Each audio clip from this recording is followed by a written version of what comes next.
All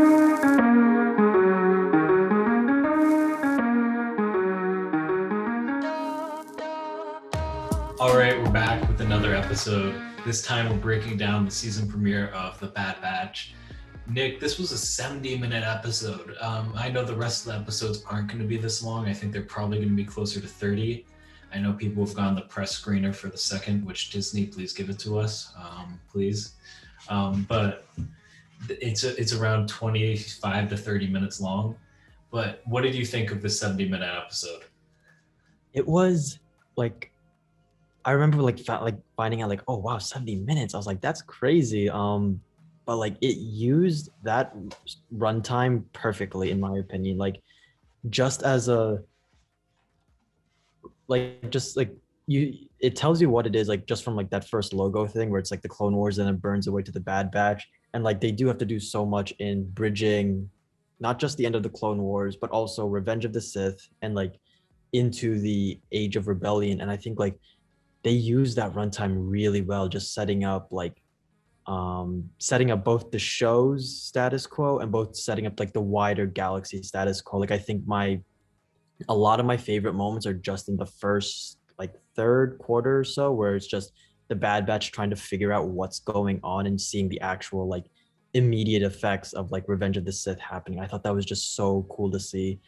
And it was a really effective, I think, just pilot of just establishing where everyone is in an era we've seen many times over, in a transition point we've seen many times over, but it still felt like something new. Still felt like there's still story to tell. Yeah, I think starting off with the intro, seeing Kanan Yeah, as a Jedi Padawan and how his master is killed, essentially creating a distraction so he can get away. I right. think that was a really cool moment. This whole confusion of what's going on, seeing Order 66 from all these different perspectives, Yeah. I think is really, really cool in just the execution of it. I texted my friend. I was like, dude, if one more Star Wars thing starts with Order 66, I'm gonna like emotionally break down because that just sequence, no matter which character it is, no matter where it's unfolding, that always gets me just to see like that big turn of events. And yeah, like seeing it not just with any like not just seeing Order 66 in general, but seeing it with a young Kanan, I thought that was just really cool. And I just thought that was really cool to have position the Bad Batch there at that moment in time. Mhm. Well, the one thing is, I do think Jedi kind of go out like punks. Like she was a Jedi master, and there's like Right, 12 clones. I'm like, come on, Ahsoka whooped their ass. Like, right. but I guess Ahsoka was trained by Anakin Skywalker, who's kind of the goat of lightsaber Right. combat. But anyways, like that's a little thing. It doesn't really matter if we're being honest. I thought it was cool when two of the Bad Batch, I know Hunter and oh my gosh, it's so hard to remember these guys' names. Which one are It's the leader and the sniper. oh crosshairs. Crosshairs, thank Yeah. you. Hunter and Crosshairs are chasing Kanan through the woods, and I love the setup of that dynamic. That Mhm. for Crosshairs, his inhibitor chip is like semi working. Right. You know what I mean? Mhm. Um, but because they're altered clones, they don't have most of them don't have that preset. Mhm. And their inhibitor chip isn't working, which I thought was smart. I kind of figured that would be the way. Um, and that whole conversation that Hunter has he's trying to save Kanan. Yeah. Um, and he does by Mhm. saying that he killed him and he fell in the river, even though they never confirmed the body. Mhm. And I love how that sets up the dynamic between Crosshair and Hunter and the rest of the crew that will stay throughout the rest of the episode. Yeah. Um, so they go back to Camino and they're like, what the F is going on? This whole changing regimes, the Republic into the Empire. Um, all these clones are all of a sudden being programmed. They're acting differently. Um, there's the joke about how, because they're misfits, like, oh, Right. they're always acting like this. Right. Because they're always acting like jerks to the Bad Batch because they're outliers. But it's like they are different. They're no longer free-willed soldiers. They are machines. You know Mhm. what I mean? They are the new droid army. Right. And I think that that adjustment is really interesting. But we don't really get into the meat of this episode until Tarkin comes into the picture, and he's trying to evaluate, are the Bad Batch an asset Mhm. or do they need to be eliminated? Right. What were your thoughts of that going, like the Bad Batch slowly figuring out what's going on and then going to Onderon?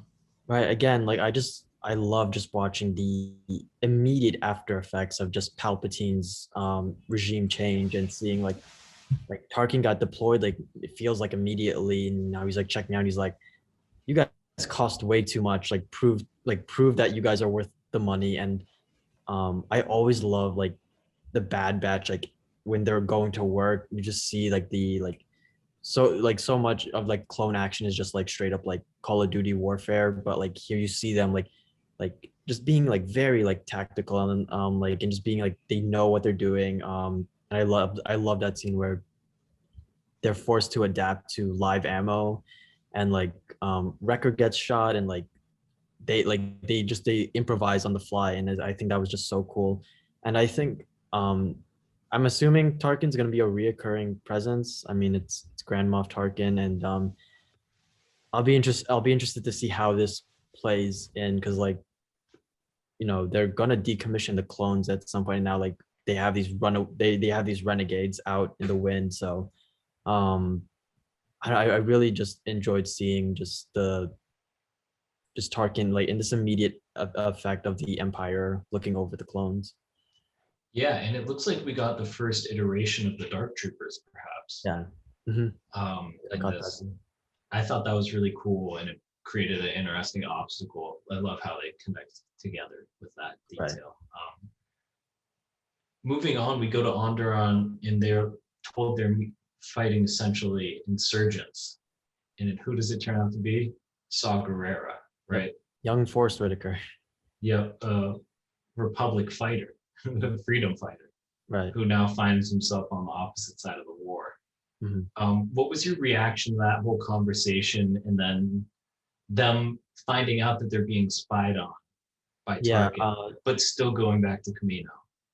I thought maybe it was just because I was like watching this late at night, but like I got confused and like Saw just kind of left the scene, and then they were like, "Okay, I guess we're leaving too." But I did enjoy the conversation, and like it was always going to build to, I feel like, to them like being told like you have to execute these people, and they're like, wait, these are like innocent civilians. And again, to touch on what you said earlier, like about the dynamic between Crosshairs and Hunter, I thought it was really interesting when like Crosshairs had like one of the people in his like scope, but he refused to pull the trigger until Hunter gave him like the go ahead. Like he was still like obeying that chain of command. I thought that was really interesting to see that like um he's still, I don't know, he's still following the chain of command, but he's very obviously like, he was willing to like kill everyone there. Um yeah, I don't know, that like that was for me was the big parts of the scene. It was nice to see like a classic probe droid like from Empire appear. And I mean that was the big like tipping point for like big midpoint break for the episode. Right. And at that point, when they go back, they know that they're going to be arrested. Right. And I may be getting this wrong because it's been a little while since I watched an episode. Mhm. I watched it right when it came out, but they come back and they're arrested straight away. Is that correct? More or less, yeah, like they like try to, I mean they see Omega because she gets thrown in with them. So like because they know at that point that Omega is one of them.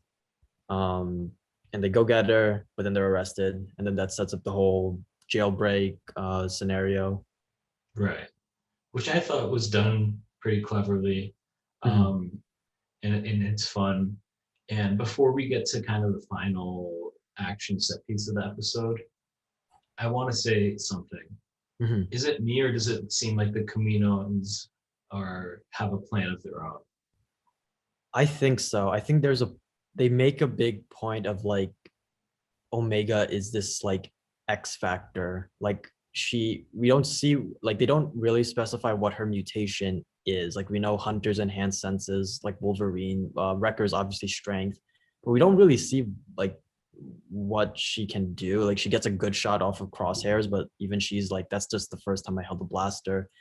So I feel like if anything, it's gonna go the like she's in fact the most powerful slash dangerous of the mutations, and like that's why the Bad Batch will inevitably have to protect her. The Empire will want her, and the Camino is like watching with like interest. I think it's probably gonna unfold. I feel like for them, it's partial science experiments just to see like what happens when she's out there in the field type thing. Like, um, I don't know. Like, I think that's it. Like Omega's at the center of this whole thing. So whatever happens, it'll revolve around her. Yeah, I would be curious. I mean, could she be force sensitive possibly? Mhm, You know, for that's sure. something that's not, I don't think is out of the picture at all. Right. It could be interesting if this like because Dave Filoni, master of continuity, like if like she begins a setup to like the Snoke cloning in Mandalorian, Mhm. which connects then like you never know like what like he's planning, what Filoni's planning, how he's stitching this all together. So I mean it's highly possible that she's force sensitive or that she is a setup to some sort of like enhanced like a larger type of enhanced race going on. But yeah, I mean I wouldn't be surprised. Yeah, and I know something that I really hope that they do. I don't know if they will, is that Mhm, in some Legends stuff, there was a rebellion on Camino where the Kaminoans created more clones in secret to mhm. essentially fight the Galactic Empire's clone, and there was like a civil war on Camino.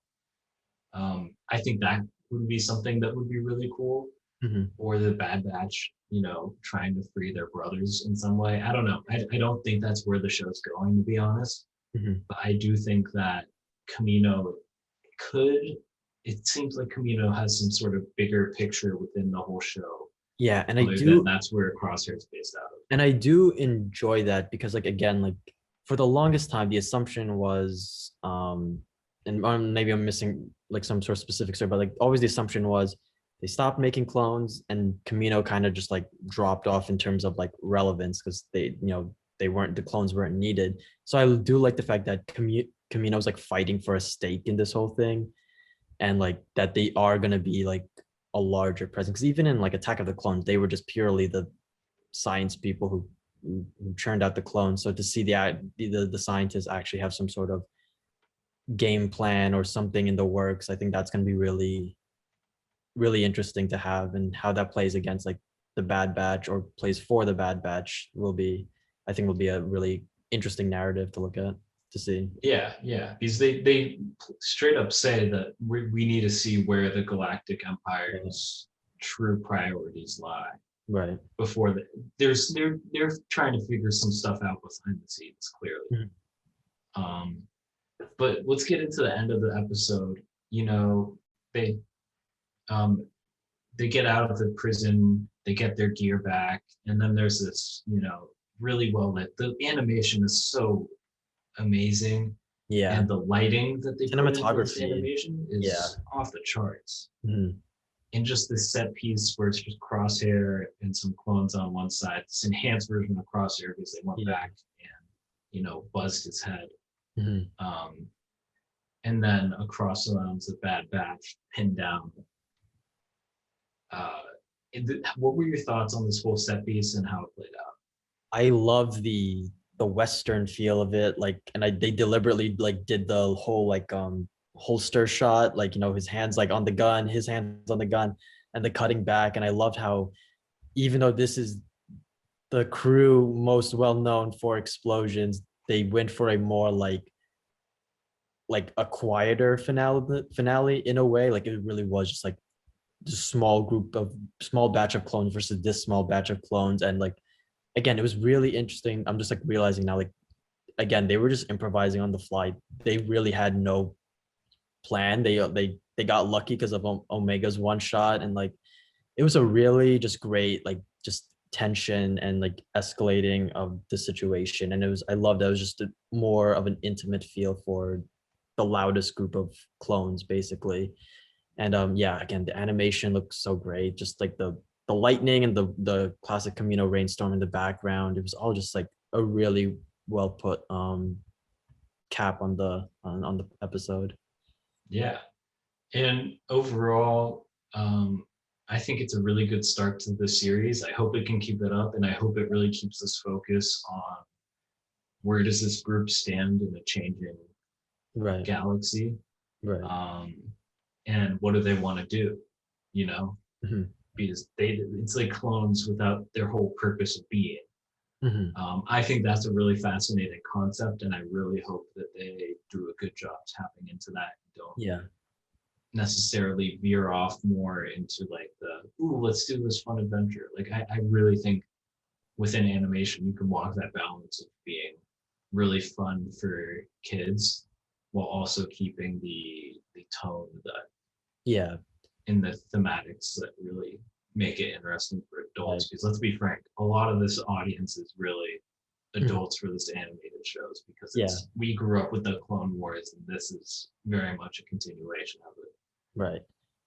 And yeah, like I think like, you know, again, it's like all Dave Filoni. What a mastermind. Like I think it'll be I think it's going to be a really interesting narrative because like the whole thing always like with all these past projects like set in between the prequels and the originals was like where do these characters show up? Because obviously they don't fight alongside Luke, Han, and Leia in the original. So it's like where do they end up? And um we don't even like we don't see these guys hook up with Rex at least come Rebels era. So um I don't know. I think it's gonna be an interesting just to see how they how they like are coexisting and the fact that they chose to put it at like the exact moment of change in the galaxy. I think it'll be really interesting just to explore that. I think it's gonna be a good season. I mean, we have how many months till Book of Boba Fett? So Yeah, always love some Star Wars content in the meantime, and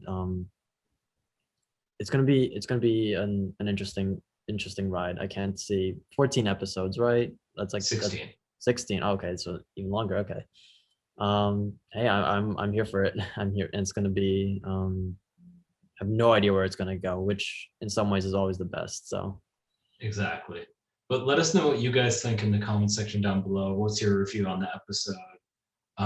Something we didn't mention. What did you think about the kind of retelling of Kanan's story from some of the Kanan book? Let me know what you guys thought about that. And where do you think this episode is going to go?